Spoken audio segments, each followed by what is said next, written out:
Fala pessoal, seja bem-vindo a mais um vídeo, mais um conteúdo pra você aqui no canal, gente. É isso aí, notícias fresquinhas direto de Brasília, muita bomba tenho pra vocês nesse vídeo, gente. Antes de mais nada, peço pra você se inscrever no canal se você tá chegando agora, abençoado. E se você já é inscrito, deixa o like aí, que acaba ajudando demais a gente aqui. E não esquece de comentar da onde você tá vendo esse vídeo nesse momento. Pois é, qual é a tua cidade, qual é o teu estado? Comenta aí que eu vou curtir todos os comentários de vocês. E se você quer ajudar o canal aqui, gente, só é você se tornar membro, já vai estar ajudando demais e ainda ganhar benefícios que nenhum outro inscrito tem, a não ser os assinantes, a não ser os membros do canal, tá? Bom, vamos para as bombas, gente. Vamos começar por esta daqui. Olha só isso, gente. É simplesmente o André Janones está sendo processado pelo Bolsonaro por espalhar fake news e discurso de ódio na internet, gente. E surpreendentemente caiu na mão do André Mendonça, gente. É isso, o caso do Bolsonaro caiu na mão do André Mendonça, desse cara aqui que já devia ter sido caçado, o Janones, gente. Simplesmente um palhaço político, um cara que só vive de inventar mentiras, um cara que vive de ódio, espalhando ódio e mentira aí nas redes sociais. E o caso do Bolsonaro processando ele caiu na mão do André Mendonça. Parece até coisa de Deus, tá? Não é sorte não, é coisa de Deus, porque os outros ministros só querem livrar a própria cara com interesses políticos, né? Tá aí, eu quero ver o que é que vai dar isso aí. Eu quero ver a prisão desse cara que já era pra estar preso. Esse daqui que é o Rachadones, isso mesmo, aquele cara que fez as rachadinhas, confessou que fez a rachadinha, fez acordo e tá devolvendo o dinheiro da rachadinha, gente. Ele acha que ainda tem algum tipo de moral pra falar de alguém. Esse cara é de Minas Gerais. Se esse cara for reeleito, gente, eu não sei o que falar do pessoal de Minas Gerais, porque realmente esse cara não pode ser reeleito. Ele é um fantoche político, um palhaço político, tá? Bom, boas notícias, né? Vamos começar com boas notícias. Lembrando que daqui a pouco a gente tem o Didi Red Pill, mas vamos seguir com as notícias aqui, gente. Olha só, mais uma bomba aqui, gente, porque o Vorcaro garantiu. Ele mesmo garantiu. Ele disse que se sua família tiver imune, se sua família tiver em segurança, ele vai entregar todas as autoridades, incluindo o ministro Alexandre de Moraes, que tem vídeos com o ministro Alexandre de Moraes e outras autoridades potentes que, segundo ele, tem muita coisa para delação, para diminuir a pena dele, gente. Olha só essa notícia. O banqueiro Daniel Vorcaro está mais perto de fechar uma delação. A expectativa, segundo interlocutores do banqueiro, é que um acordo seja selado já na próxima semana. Nós vamos até Brasília conversar com a Basília Rodrigues, analista de política do SBT, e que traz todas as informações. Basília, muito boa noite para você. Muitos boatos têm surgido com relação a essa possível delação, mas quais são as informações que você tem aí de bastidores de que devem permear os termos dessa delação? Conta pra gente. Oi, tudo bem, César? Boa noite para você, todo mundo com a gente aqui no SBT Brasil para falar de política. Olha só, aliados de Daniel Vorcaro têm dito que ele vai explicar tudo. Isso praticamente virou um lema ali de apoiadores do banqueiro que segue preso. Pessoas próximas do banqueiro dizem que nesta semana ele conseguirá concluir a reunião ali de todas as informações que ele quer entregar para esse acordo de delação premiada já na próxima semana. Ele quer assinar esse acordo de delação premiada com a Procuradoria-Geral da República e com a Polícia Federal. Até aqui foram 3 semanas reunindo informações para responder dúvidas da investigação, também puxar ali de memória algumas coisas que o próprio Vorcaro, ou somente o Vorcaro, poderá responder e ainda entender em que contexto se deram aquelas mensagens de Vorcaro com autoridades, com pessoas próximas. De acordo com esses aliados, há muita preocupação de entregar informações suficientes para convencer a investigação sem contar toda a história, pelo menos não antes de assinar exatamente esse termo, onde estarão ali os benefícios que ele terá direito. O que a gente conseguiu apurar e está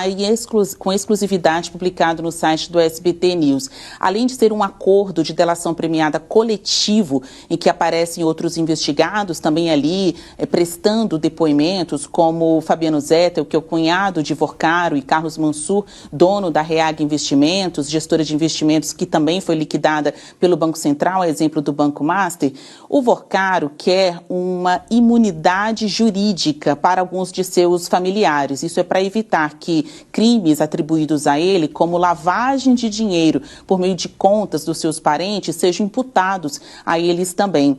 Tem informações sobre por que ele emprestou aeronaves para autoridades, em que condições se deram aquelas conversas. Seus aliados dizem, ele só jogou o jogo e estava sendo prejudicado pelo mercado financeiro. Se ele vai contar tudo mesmo, os seus aliados dizem sim, mas quem vai cravar esta informação é a investigação.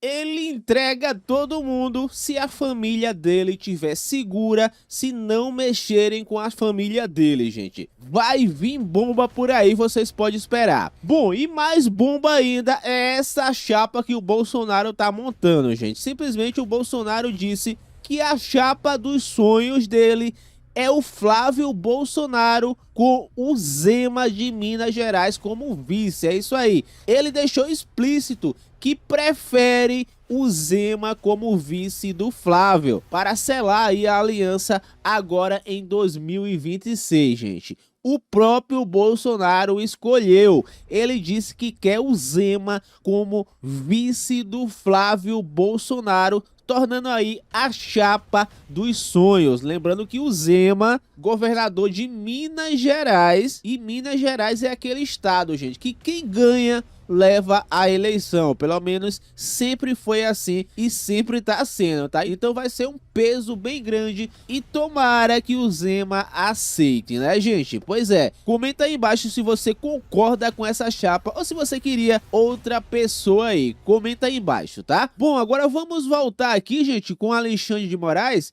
esse corte que eu fiz aqui do Didi Red Pill, porque foi descoberto mais coisas contra o Alexandre de Moraes, gente.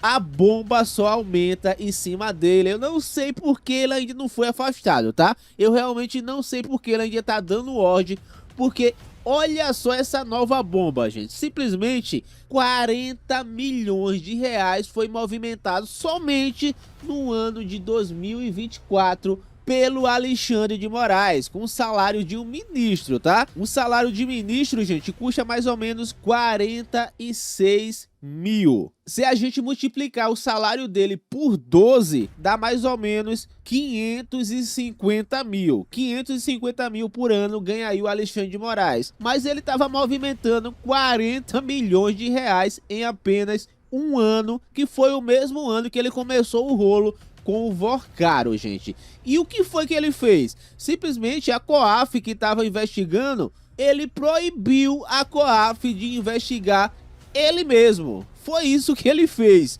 Olha só. Fala, amigos, beleza?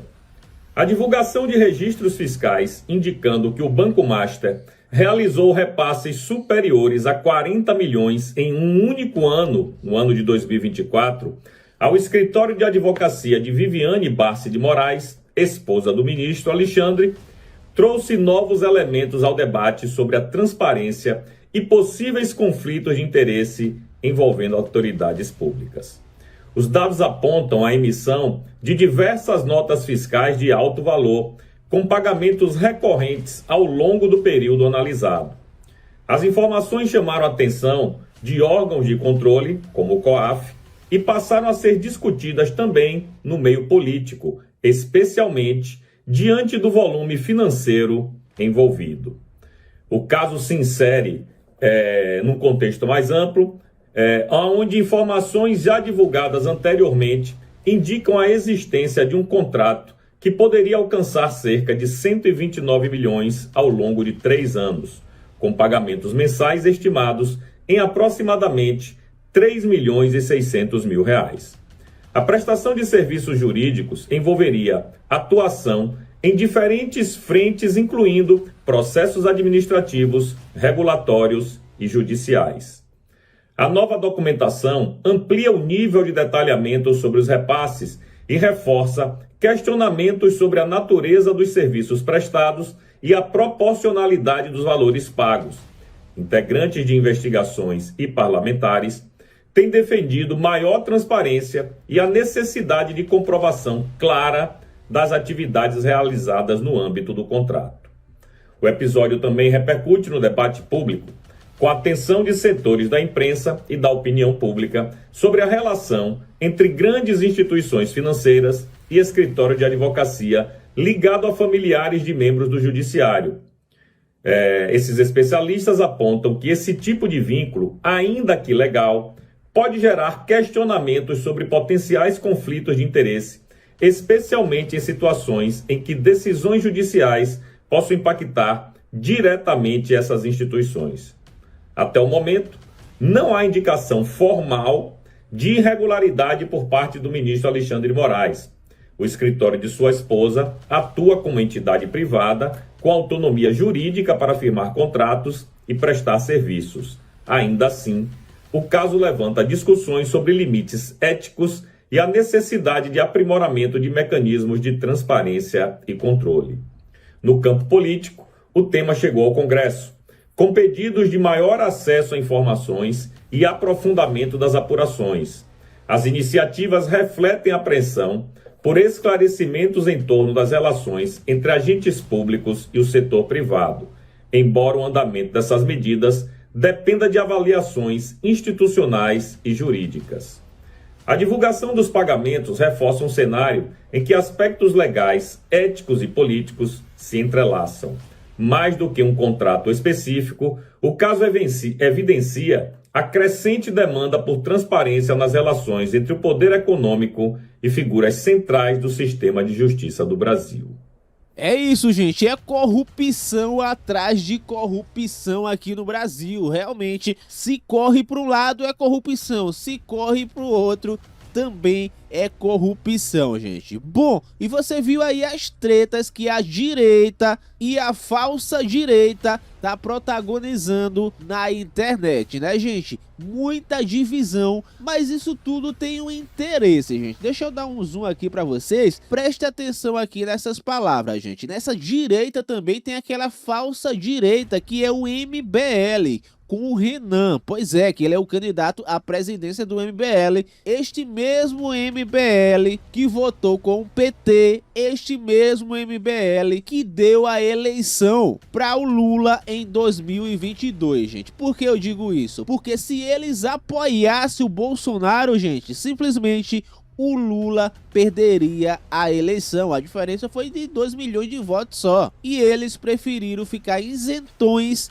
do que apoiar o Bolsonaro e ainda votou com o PT, tá? Mas preste atenção nesse vídeo aqui. A estratégia para derrotar Flávio Bolsonaro está montada e está avançando, mesmo que muitos não percebam.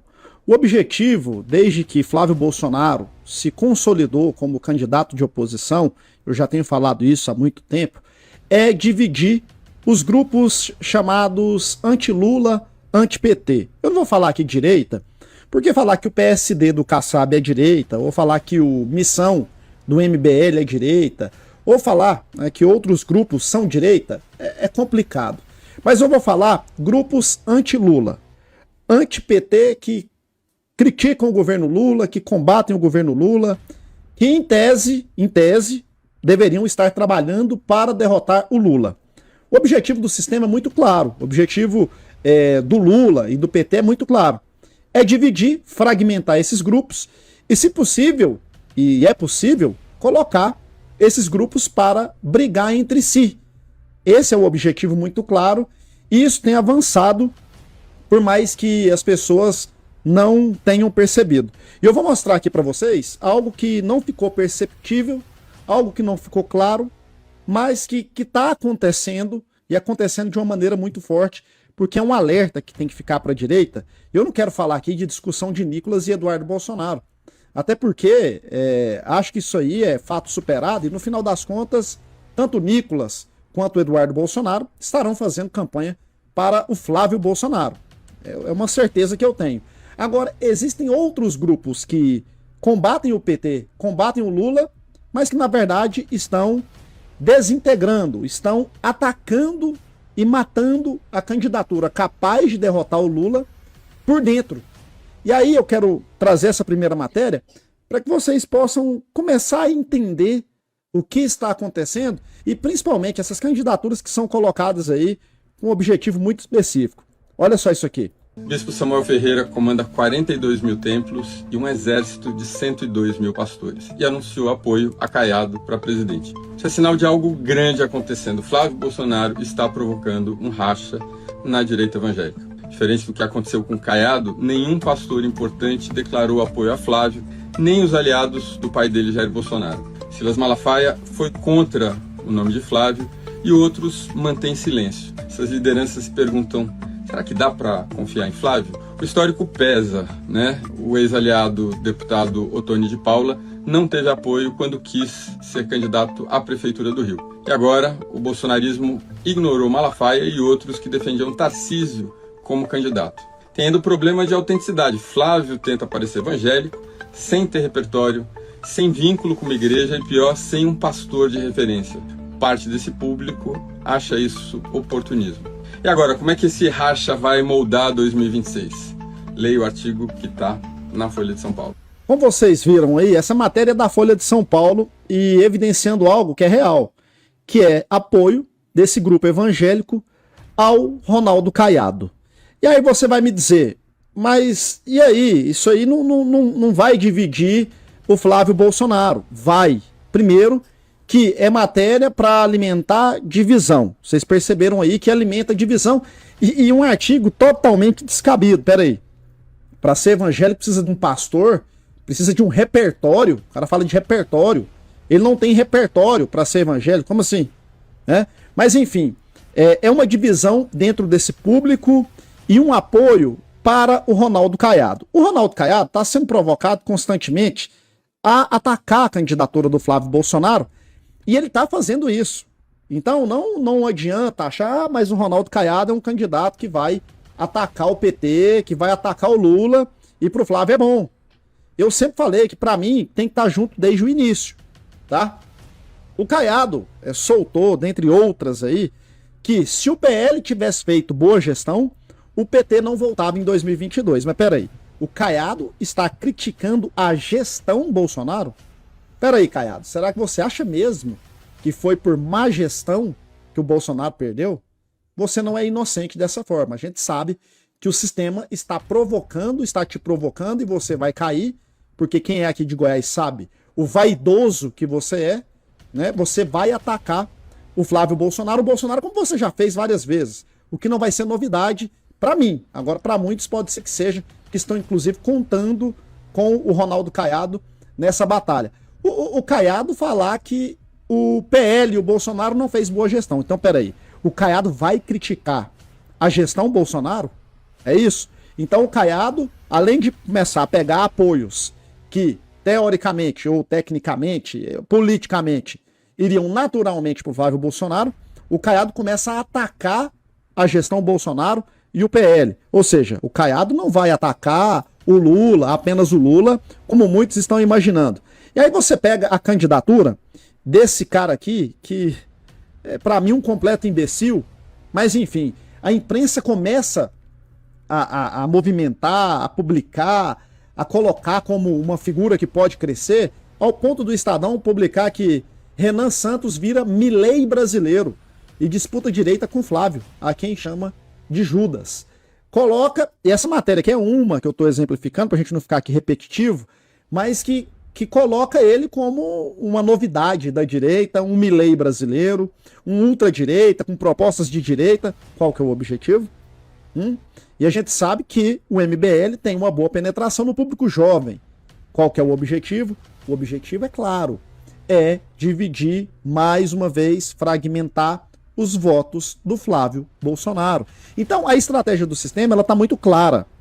Eles tentaram uma candidatura do Tarcísio e não deu, tentaram uma terceira via com o governador do Rio Grande do Sul, Eduardo Leite, não deu. Aí agora o Caiado é estimulado o tempo todo a combater o Flávio Bolsonaro, a criticar o governo Bolsonaro, e pelo visto eles estão conseguindo isso aí. O Caiado vai começar assim a atacar o Bolsonaro. Aí a gente vê o MBL, o Missão, né, que foi criado agora com o Renan Santos, sendo empurrado como uma nova direita para a juventude. Então a estratégia deles está muito bem montada: fragmentar, dividir a direita. E o que essa mensagem tem que levar de expectativa e de assim, exemplo para nós? Que nós não podemos dividir.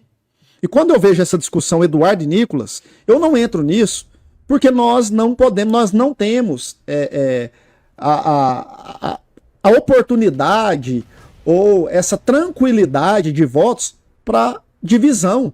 Não temos votos sobrando, não nos damos ao luxo de divisão com voto aí de sobra para ganhar do PT. Então, eles estão fazendo isso para tentar criar um atrito no primeiro turno, um atrito que pode acontecer, por isso que eu já falei que tem que estar todo mundo junto desde o início. Essa sempre foi a minha pauta aqui. O Zema, eles já estão dizendo, e as matérias dizem que o Zema não tem chance nenhuma porque ele não bate no Flávio Bolsonaro. Ou seja, olha só, se não bater no Flávio Bolsonaro, não tem chance, né? Eu acredito até que o Zema é o melhor nome hoje para ser o vice.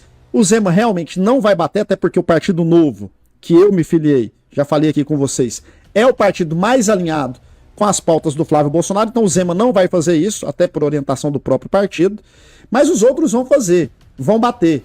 Então nós precisamos ter muita cautela diante desses debates que são colocados aí. Caiado não é de confiança, ele vai sim atacar o Flávio Bolsonaro. Não confiem em Ronaldo Caiado, tá pegando apoio, e essa é a estratégia para que o Flávio saia enfraquecido do primeiro turno. Então, por isso, eu aqui já falei, repito, independente do partido, eu sou Flávio Bolsonaro no primeiro turno. E nós temos que unir, juntar todos e irmos de Flávio Bolsonaro já no primeiro turno. Não temos o luxo de dividir votos e cair nessa jogada da esquerda, dos meios de comunicação que não aceitam, não querem de maneira nenhuma a vitória do Flávio Bolsonaro. Não podemos cair nessa armadilha. É isso, gente. E para completar aqui com mais notícias, eu vou trazer o Didi Red Pill, que vai complementar aqui, trazendo mais bombas pra gente, tá? Não esquece de deixar o like no vídeo, não esquece de se inscrever se você ainda não for inscrito, também não esquece de virar membro, apoie o canal, apoie canal de direita, gente. Vire membro do canal e tenha direito a mais benefícios, tá? Bom, sem mais delongas, vamos direto pra ele, Didi Red Pill. Se você puder dar um likezinho, se você também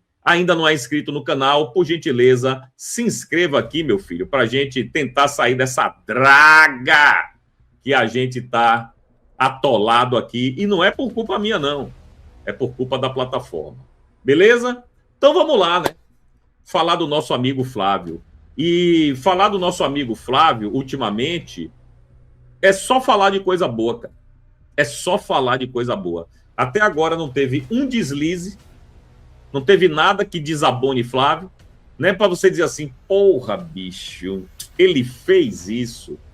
Não tem. Não tem isso, né? Até o momento, o Flávio tem se comportado realmente muito bem com a imprensa, que sempre joga casca de banana para ele, né? Com o Centrão, que tá aí chateadinho, mas o que é que a gente pode fazer, né, meu irmão?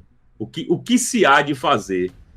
O cara tem se livrado de todos os tiros que estão dando para cima dele, é líder das pesquisas, né, na maioria das pesquisas. Essa semana deve sair Datafolha, viu? E se prepare, que eu não sei se o Datafolha vai vir aí com Flávio na frente. Mas se não vier com Flávio na frente, vai vir pelo menos com Flávio diminuindo a distância para Lula. Mas Datafolha, meu amigo, a gente nunca sabe, né?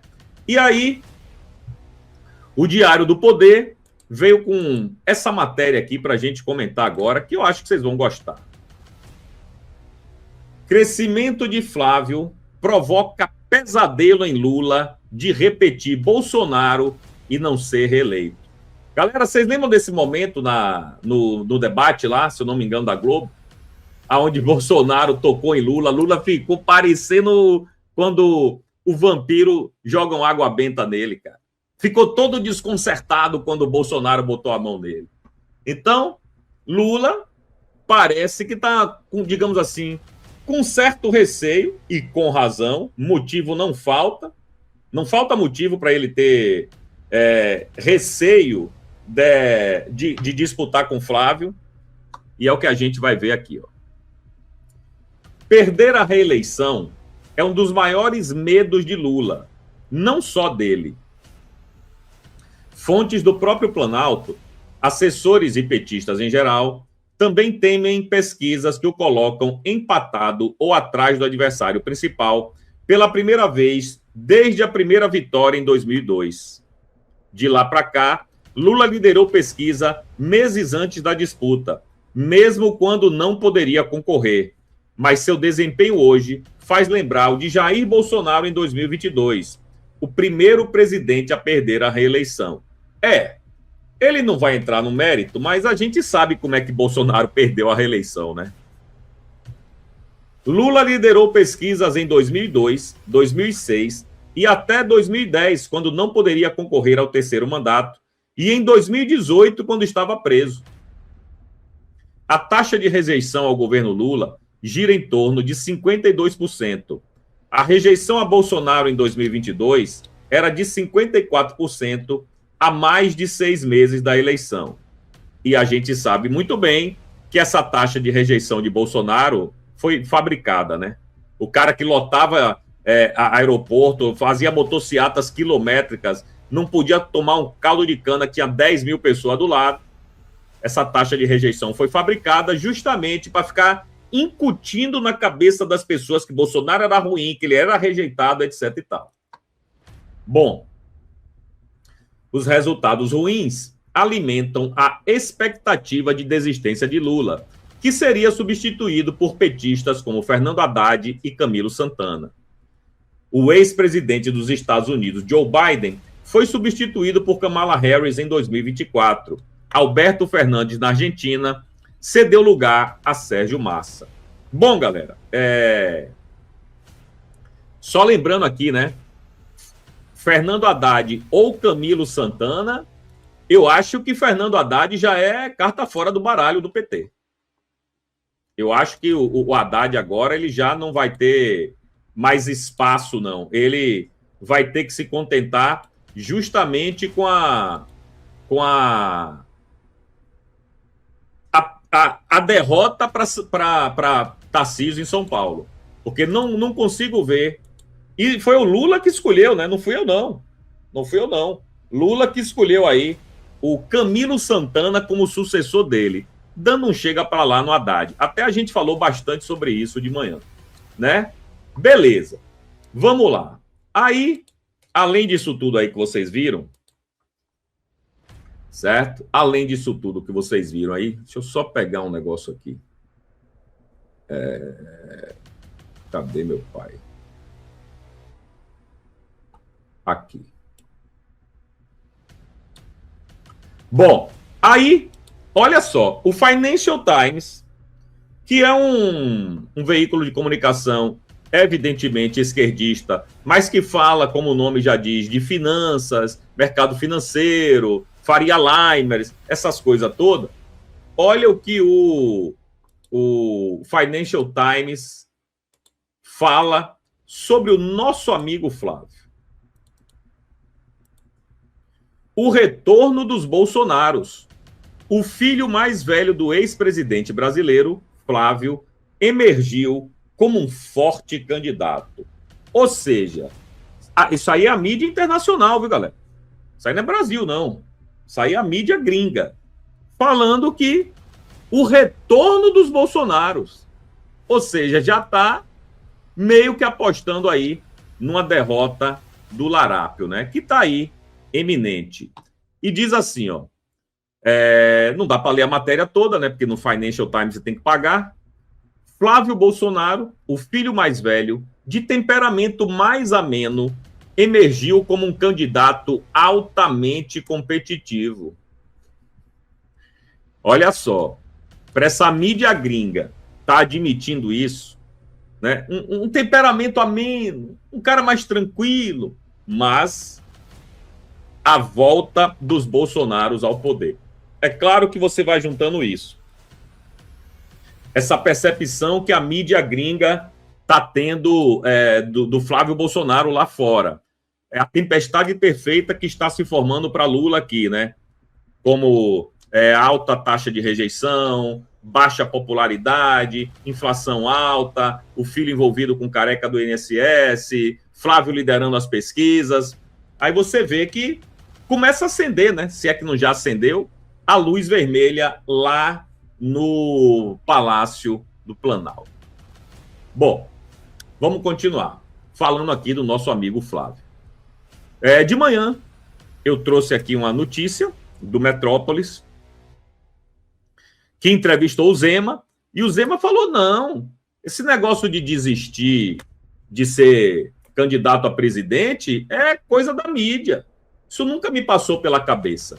Eu nunca fui convidado, e se convidado fosse, eu não aceitaria. Ok, foi a entrevista de Zema, né? Tinha as aspas dele lá. Então, Zema estava nessa, pelo segundo Metrópolis, Zema estava nessa toada aí de levar até o fim. Vai perder, mas vai perder pelo menos como candidato à presidência. No segundo turno, vai apoiar Flávio, que ele mesmo já disse.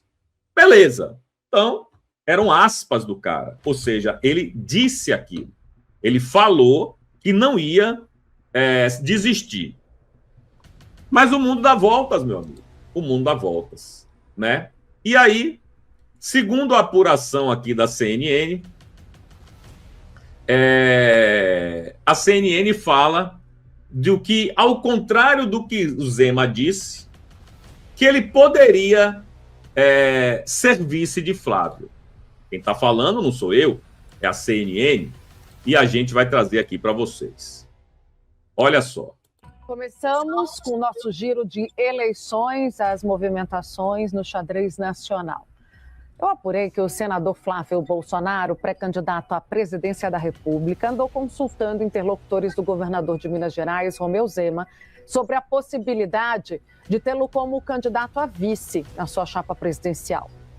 Aliados do senador dizem que a movimentação ocorre depois de pesquisas internas no PL indicarem que Romeu Zema pode ampliar o desempenho eleitoral de Flávio na chapa em Minas Gerais.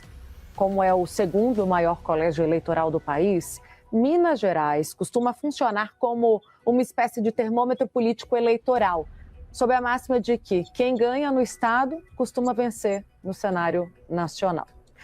Apesar dessas sondagens, Romeu Zema disse ontem, segunda-feira, que não tem interesse em ocupar a posição de vice. Nos bastidores, porém, a conversa é outra. Aliados de Zema avaliam que a decisão não está fechada e pode ser revista se houver um convite formalizado por Flávio Bolsonaro. Dentro do PL, há divergência sobre essa composição, sobre o que seria ideal para a chapa de Flávio, com o ex-presidente, de um lado, demonstrando preferência por Romeu Zema, enquanto o presidente do PL, Valdemar Costa Neto, aparece do outro lado, defendendo o nome de Tereza Cristina, senadora pelo PP. Integrantes próximos ao ex-presidente dizem que Tereza não mantém uma proximidade ideal com a família Bolsonaro, que não tem o perfil ideológico, não é bem uma defensora do bolsonarismo, e é muito identificada com o Centrão. Além disso, avaliam que esse argumento de que Tereza traria o agronegócio para perto, base de apoio associada à ex-ministra, já está majoritariamente alinhado ao ex-presidente. Entre os argumentos favoráveis né? A Tereza Cristina está o fato dela ser uma mulher.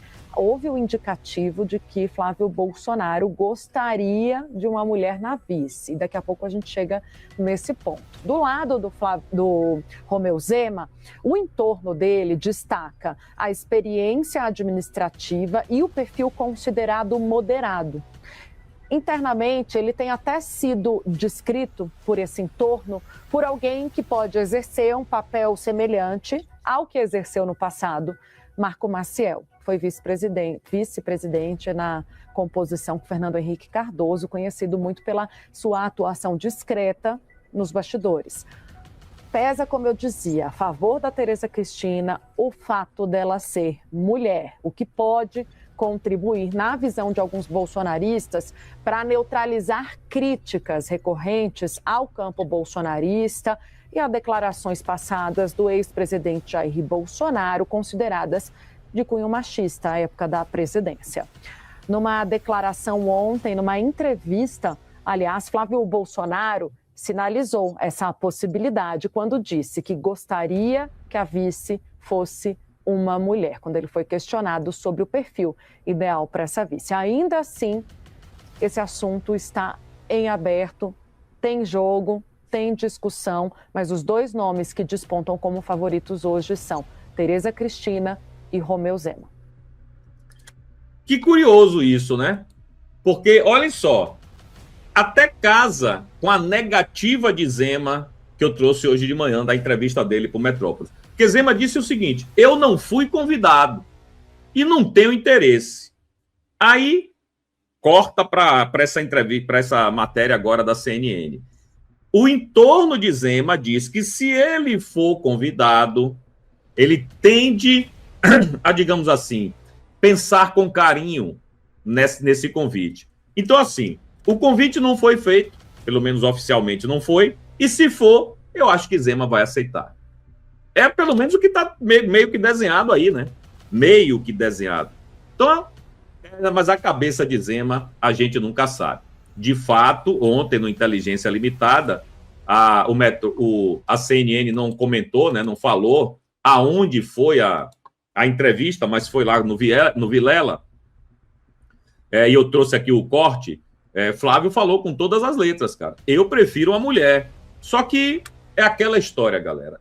O candidato pode até ter sua preferência, mas no final das contas, o que diz, o que dita quem vai ser o vice são os conchavos, são as reuniões, né? São as possibilidades que existem para você poder melhorar o seu desempenho eleitoral. No final das contas, é isso. Não importa se é mulher, não importa se é preto, é branco, etc e tal. Quando eu ouço essa história aí, a Tereza Cristina é bacana porque ela é mulher. Porra, brother. Mulher por mulher, man. Só porque é mulher, Tereza Cristina vai agregar em quê? Além de ser mulher. Será que alguém vai votar em Flávio só por causa de Tereza Cristina ser mulher? Eu não consigo compreender isso. Ah, não. Eu não gosto do Flávio, não, mas vou votar nele porque a vice é mulher. Pode ser que tenha gente, tem gosto para tudo nesse Brasil, né? Mas eu acho que tem que ser alguém competente. Se Flávio escolher Tereza Cristina, pronto, é Tereza Cristina que vai ser nossa vice, o que é que eu posso fazer? Mas, hoje, a preço de hoje, eu, Didi, ainda prefiro 1000 vezes mais o Zema. Certo? Mas como eu não apito em nada, paciência, né? E aí, vou trazer aqui para vocês a pesquisa Veritar, lá em São Paulo, meu querido. A gente tem trazido aqui, sempre que sai algum estado, a gente vai trazendo. E agora saiu em São Paulo. Governador, né? Tarcísio de Freitas, 73,7%. E Haddad, 15,4%. Simone Tablet, 3%. Bom, parece que Simone Tablet quer sair ao Senado, né? Porque não tem sentido ela que apoia Haddad, ela que é cupincha de Lula, sair candidata ao governo. Então isso aqui tá meio esquisito. Porque Simone Tebet provavelmente não será candidata ao governo. Ela vai ser candidata ao Senado. Mas a Haddad vai.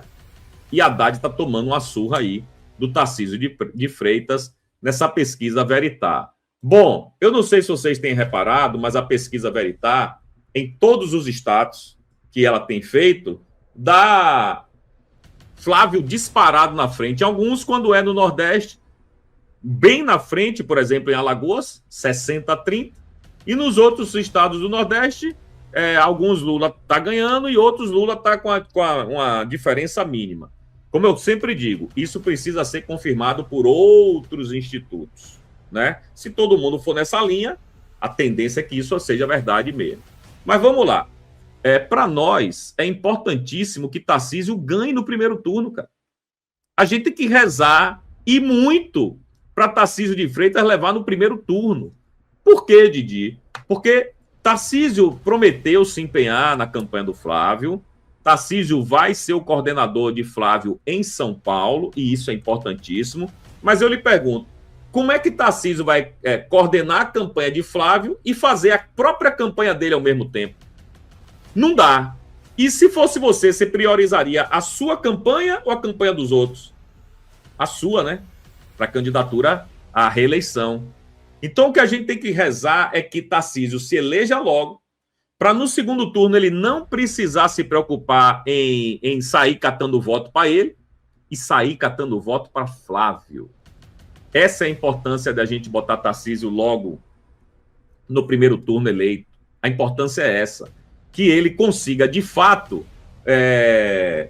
tá com a cabeça livre, desanuviada, como dizem os mais velhos, para poder se concentrar totalmente em Flávio Bolsonaro. E aí sim, ele ser, de fato, o grande coordenador da campanha que a gente espera que ele seja.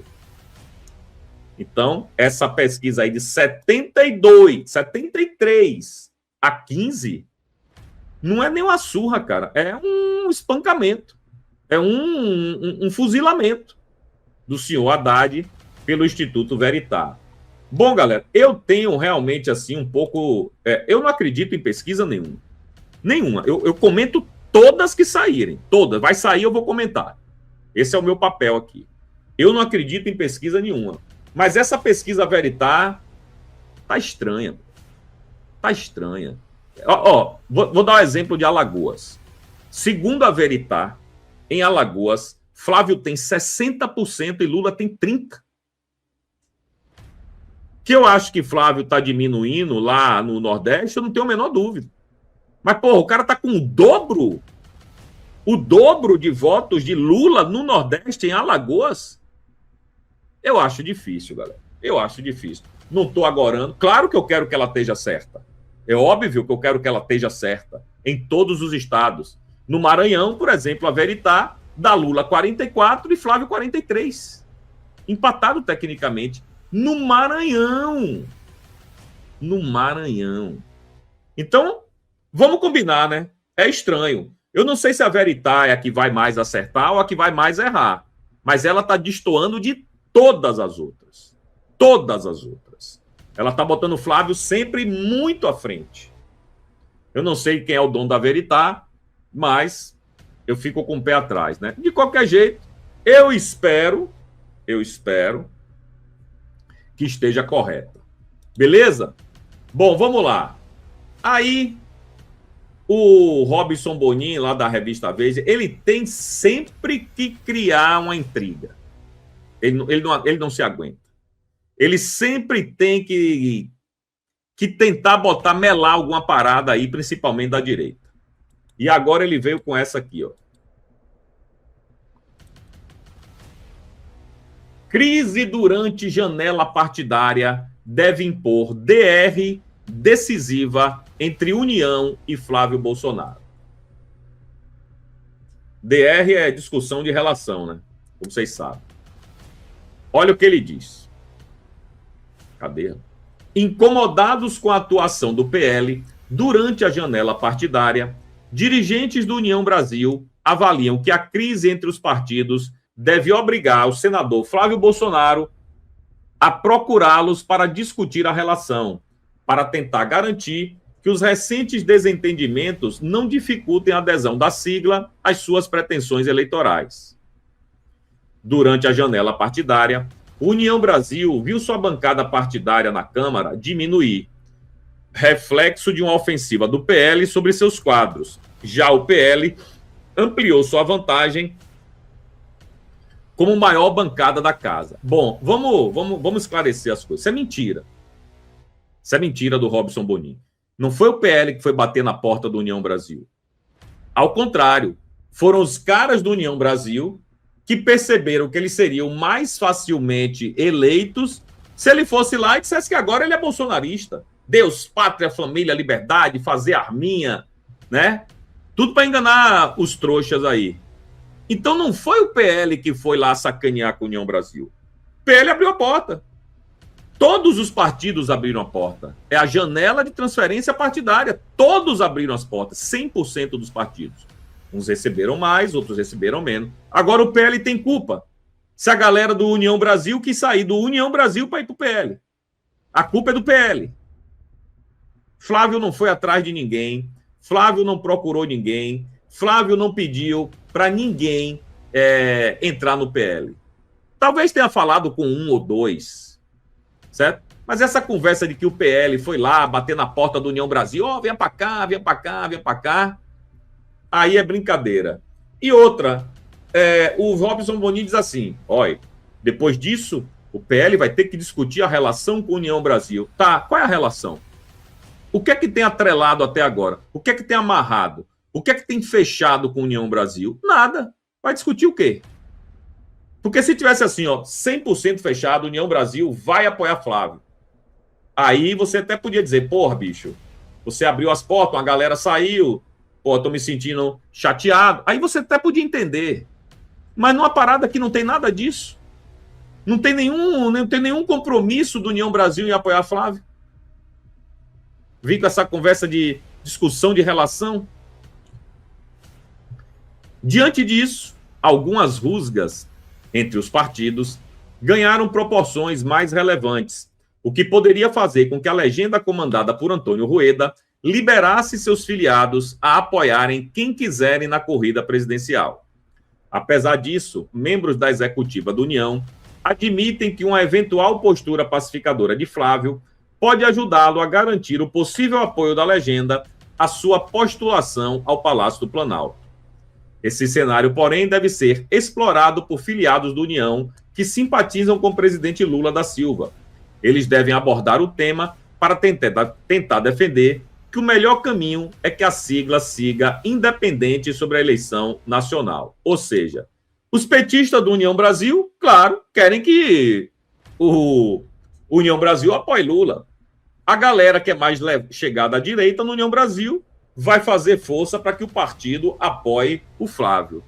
Bom, União Brasil, cara, é um pequeno MDB. É um conglomerado de pequenos feudos espalhados pelo Brasil. Cada um age independente do outro e cada um toca a sua vida, né? Se União Brasil vai apoiar Flávio, não sei. Se para a União Brasil apoiar Flávio, Flávio tem que ir lá, bicho, vamos conversar, etc e tal, eu acho que Flávio tem que fazer isso mesmo. Acho que Flávio tem que ir lá bater um papo com a galera, conversar com eles, né, ver o que é que eles estão querendo, por que é que eles estão chateadinhos, por que é que eles estão tão tristinhos com essa... O que é que está magoando o seu coraçãozinho, União Brasil? O que é que eu posso fazer por você, para você vir para o meu lado? E outra, mesmo que o União Brasil feche com Flávio Bolsonaro, não vai ser todo mundo do União Brasil que vai votar em Flávio e vai fazer campanha para ele. Não é. Como eu disse, tem uma ala petista lá dentro. Esses caras não vão votar em Flávio nunca. Nunca. Claro que quando o partido fecha a questão, você não vai poder apoiar abertamente, mas por debaixo dos panos você vai apoiar o Lula. Eu quero União Brasil no meu barco? Eu quero. Claro que eu quero. Eu quero União Brasil apoiando o Flávio. Eu quero o PP, eu quero Republicanos, eu quero todo mundo apoiando o Flávio. Né? Então, se precisa desse carinhozinho com o MDB ou com o União Brasil, eu acho que Flávio vai dar esse carinhozinho que eles estão tão carentes, né, para receber um apoio. Cara, é o seguinte. Uma coisa é você negociar com um partido quando você está perdendo. Outra coisa é você negociar com um partido quando você é líder das pesquisas. Você tem muito mais margem de manobra. Você tem muito mais poder de barganha. Você vai chegar, União Brasil, você não quer vir comigo não, né? Beleza, eu vou ser presidente, viu? Eu tenho um bocado de ministério, eu tenho um bocado de cargo para ocupar, eu tenho um bocado de empresa estatal, autarquia, eu tenho um bocado de coisa, rapaz. E você vai ficar fora disso. Porque eu vou ser presidente. Olha as pesquisas aí, olha as tendências aí. Se você não quer me apoiar, tá tudo bem, não tem problema não. Eu vou ganhar. Quem vai perder é você. Então, Flávio tem esse poder de barganha, certo? E eu acho que ele vai, em dado momento, em alguma conversa com algum partido, se é que não já está rolando, isso vai rolar. Mostrar para os caras, brother, eu vou ser o presidente do Brasil. Eu vou governar essa banana aqui. Você quer estar lá comigo? Me apoia agora. Porque depois o preço é mais caro. Em vez de eu te dar um ministério agora, lá você vai te dar uma... Se você me apoiar depois, eu vou te dar uma segunda vice-presidência da Caixa Econômica. Que é bem diferente de você ter um ministério.